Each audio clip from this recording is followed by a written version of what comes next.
साथियों नमस्कार। आप सब देखना शुरू कर चुके हैं बीपी सिन्हा की चौपाल। मित्रों, लोकसभा चुनाव 2024 का ऐलान जंग हो चुका है। रणभेड़ी बज रही है, बिगुल बज रहा है। दोनों सेनाएं मैदान जंग में आमने सामने आ डटी है।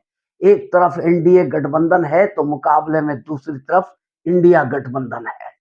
अब इन दोनों गठबंधनों में दोनों सेनाओं का अगर थोड़ा सा जायजा लिया जाए तो जहां तक एनडीए गठबंधन का सवाल है, ये प्रचंड जन समर्थन और परम उत्साह से लबरेज कार्यकर्ताओं की फौज है।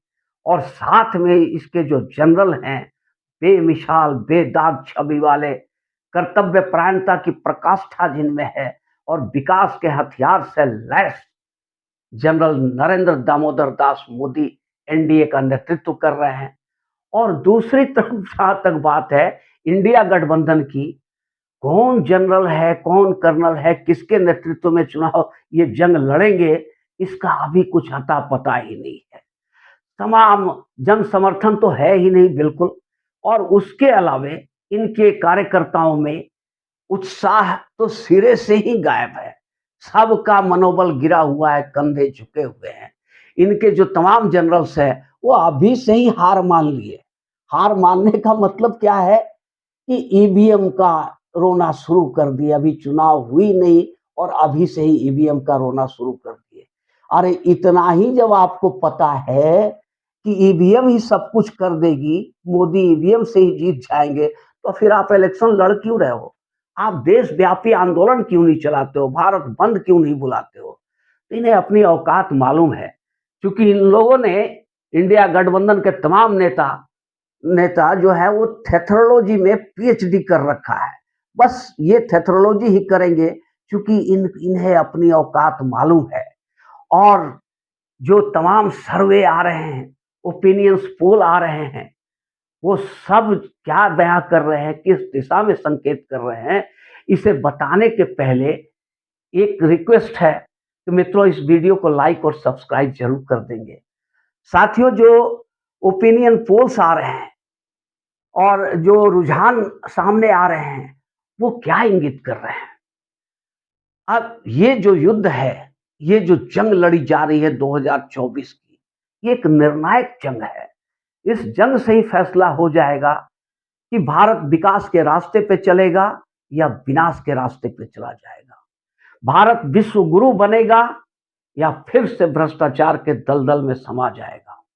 लेकिन मित्र, एक बात याद रखो कि भारत की जनता बहुत जागरूक हो चुकी है, बहुत समझदार, हर बात समझ रही है। अब किसी तरह के एजेंडे में फंसने वाली भारत की जनता नहीं है। तमाम जो पत्तलकार हैं, पत्रकार इन्हें कहना मूर्खता होगी, ये सब पत्तलकार हैं जो विपक्ष के तरफ से बैटिंग कर रहे हैं और तरह तरह की बातें बना रहे हैं, तरह तरह का परसेप्शन गढ़ने की कोशिश कर रहे हैं। एजेंडा चलाए जा रहे हैं, चलाए जा रहे हैं, और साथ में बौखलाए भी जा रहे हैं। बौखलाहट में ये वोटरों को अंधभक्त और पता नहीं क्या किन किन संज्ञाओं से नवाजते हैं। ये इनकी बौखलाहट ही है, क्योंकि जनता अब इनके परसेप्शन में नहीं फंस रही है और इनके एजेंडा में नहीं फंस रही है, इसलिए ये बौखलाए हुए हैं। और मित्रों, अभी जो रुझान आ रहा है, जो ओपिनियंस पोल आ रहे हैं, वो तमाम के तमाम ओपिनियन पोल सिर्फ यही बयां कर रहे हैं कि मोदी का लहर नहीं है। हिंदुस्तान में मोदी का कोई लहर नहीं है, बल्कि सुनामी है, सुनामी है। 400 पार मोदी जी ने कहा था कि 400 पार जाएंगे, अब लगता है 450 पर पहुंच जाएंगे, तो इसमें कोई आश्चर्य की बात नहीं होगी। अब ऐसे माहौल में जितने भी नेता हैं, उनकी प्राथमिकता, पहली प्राथमिकता क्या होती है? नेताओं की प्राथमिकता क्या होती है कि जीतने वाले पार्टी के साथ में वो जाना चाहते हैं। तो तमाम नेता ये चाह रहे हैं कि भाजपा से टिकट मिले, पर ये तो संभव नहीं ना है कि सबको टिकट मिल जाए। अब जिनको नहीं मिल रहा है वो मजबूरी में इंडिया गठबंधन से लड़ रहे हैं, पर उन्हें भी पता है, हकीकत पता है कि उन्हें जीतने की चांसेस बहुत कम है। तभी तो राहुल गांधी ने मुंबई के रैली में ये कह दिया कि राजा की जान ईवीएम में बसती है। मतलब ईवीएम का विधवा विलाप आज से ही शुरू हो गया है। पूरा देश का माहौल मोदीमय हो चुका है। ऐसे में ये लोग करेंगे भी तो क्या करेंगे।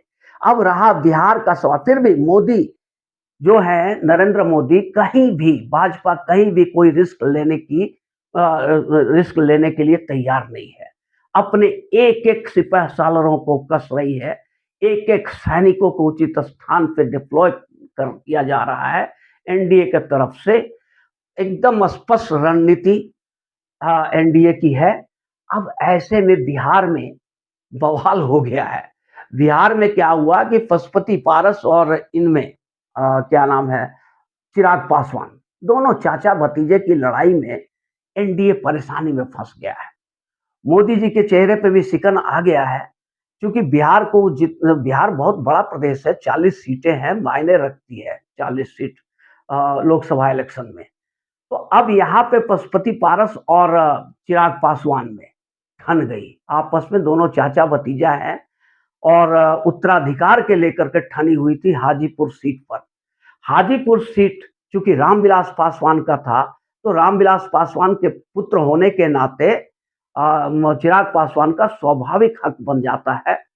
वहीं पे पशुपति पारस रामविलास पासवान के भाई हैं, पासवान जी के भाई हैं। और रामविलास पासवान जी जब राज्यसभा में गए, तो उन्होंने ये सीट अपने भाई पशुपति पारस को दिया, इससे लड़ा दिया। अब इसमें क्या हुआ कि पशुपति पारस ने इसे अपना अधिकार समझ लिया कि ये सीट रामविलास जी ने हमें दिया है। अरे भाई, वो उनके पुत्र हैं चिराग पासवान, उन्होंने जीते जी में एलजेपी का अध्यक्ष बना दिया था, तो स्पष्ट संकेत तो दे ही दिया था कि उनका उत्तराधिकारी चिराग पासवान होंगे। पर नियत में चूंकि गड़बड़ी थी पशुपतिनाथ पारस का, तो इन्होंने सारे दल पे कब्जा कर लिया, सारे सांसद विधायकों पे कब्जा कर लिया और हाजीपुर सीट पे भी अड़ गए। चिराग पासवान बेचारा अकेले मारा मारा फिरने लगा, तो उस पर मोदी जी ने अपना हाथ रखा सर पे और संघर्ष करने की प्रेरित किया। और चिराग पासवान ने जबरदस्त संघर्ष किया, जबरदस्त कमबैक किया और प्रचंड जन समर्थन आज मिल रहा है चिराग पासवान को हर जगह से। यहाँ तक कि हाजीपुर सीट पे भी प्रचंड जन समर्थन है चिराग पासवान के पक्ष में।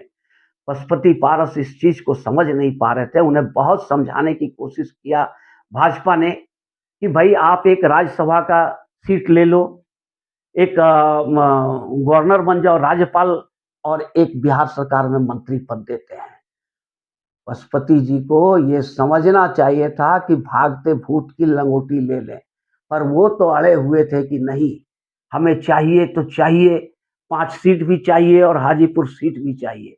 लेकिन जब फैसला हुआ एनडीए का, तो हाजीपुर सहित 5 सीट चिराग पासवान को दे दिया गया, पशुपति पारस को छोड़ दिया गया। अब पशुपति पारस ने मंत्री पद से भी इस्तीफा दे दिया दबाव बनाने के लिए, और उनका कहना है कि जब तक फाइनल लिस्ट नहीं आ जाता है तब तक हम कुछ नहीं बोलेंगे, लेकिन जैसे ही फाइनल लिस्ट आया और मेरे 5 सीट मुझे नहीं मिला, हाजीपुर नहीं मिली, तो मैं स्वतंत्र हूं कहीं भी जाने के लिए। बहुत सारे लोग स्वतंत्र हैं, आप भी जाइए इंडिया गठबंधन में।